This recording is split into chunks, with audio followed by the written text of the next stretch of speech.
श्री स्वामी समर्थ. जीवनाचे तत्वज्ञान हे अवश्य लक्षात ठेवा. मित्रांनो, सुख शोधून सापडत नसते तर त्याला प्रत्येक गोष्टीत बघण्याची दृष्टिकोन असावी लागते. सेवा करायची असेल तर घड्याळात पाहू नका.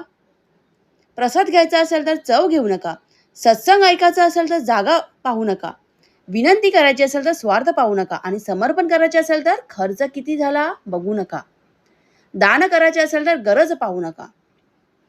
मित्रांनो, सत्य हे एक अशी शस्त्रक्रिया आहे की ज्याने सुरुवातीला वेदना होतात, पण दुखण्यापासून कायमची मुक्ती मिळते.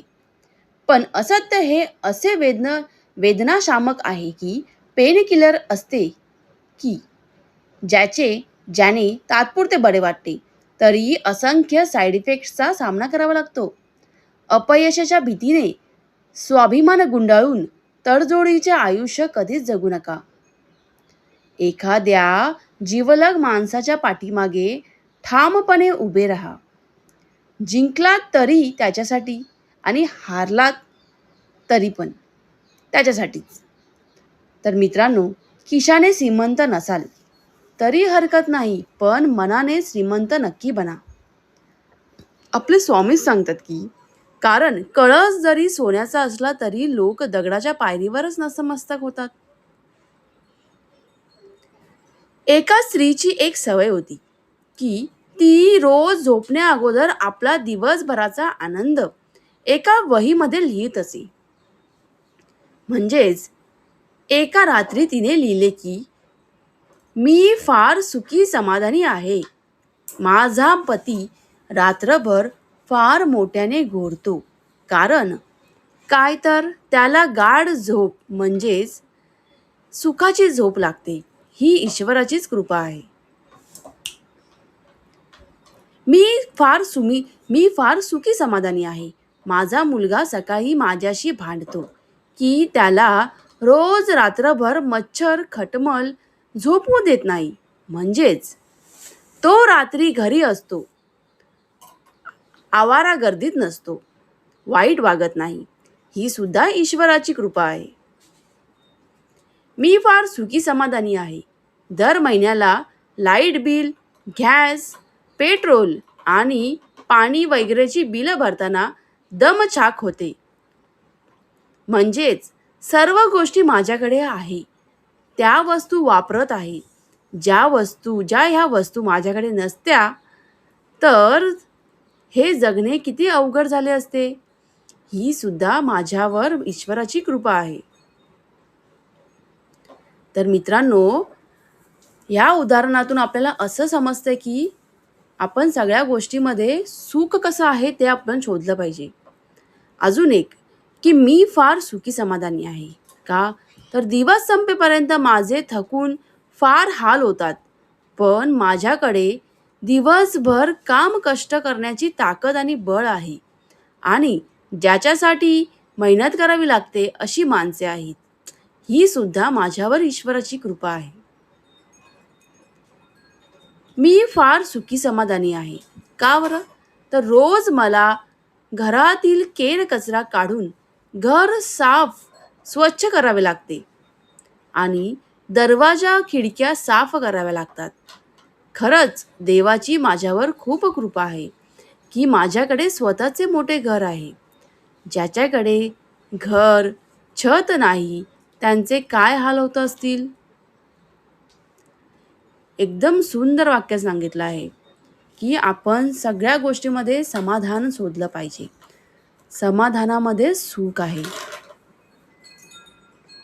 मी फार सुखी समाधानी आहे. कधीतरी लहान मोठा आजार होतो, पण लगेच बरी होते. तर का तर माझे आरोग्य चांगले आहे.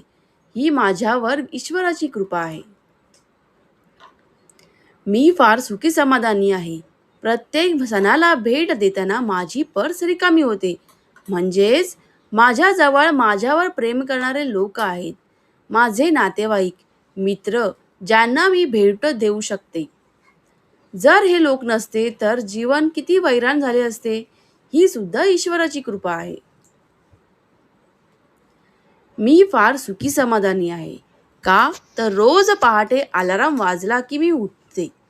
म्हणजे मला रोज नवी सकाळ बघायला मिळते. ही ईश्वराचीच कृपा आहे. तर मित्रांनो, जगण्याच्या या फॉर्म्युल्यावर अंमल करत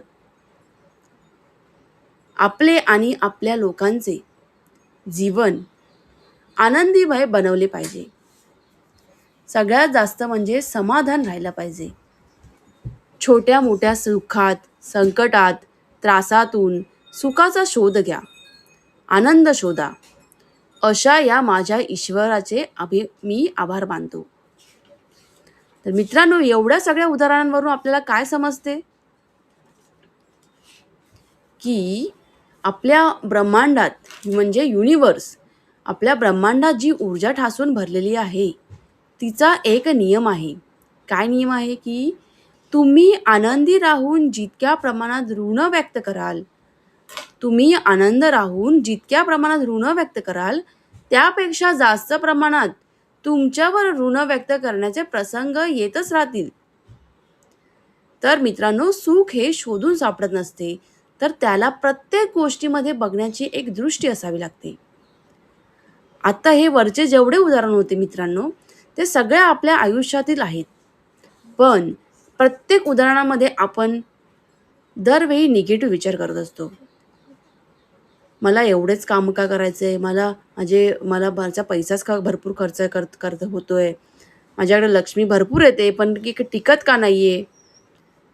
का टिकत नाहीये? कारण आपण खर्च करतो, पण आपल्याला खर्च करण्यासाठीच आपल्याकडे लक्ष्मी येते. आपण काम करतो का? कारण आपले हातपाय चांगले आहेत. तर मित्रांनो, सगळ्या उदाहरणांमध्ये एकदम स्पष्ट असा सुंदर अनुभव सांगितला आहे. तर याचं एकच उत्तर आहे, तर तुम्हाला सुख हवं असेल तर तुम्ही समाधानी राहायला पाहिजे. प्रत्येक गोष्टीमध्ये समाधान राहायला पाहिजे. असं नाही की आपण कंपेअर केलं पाहिजे. आपलं आयुष्य आत्तापर्यंत सगळं कंपॅरिझनमध्येच झालेलं आहे.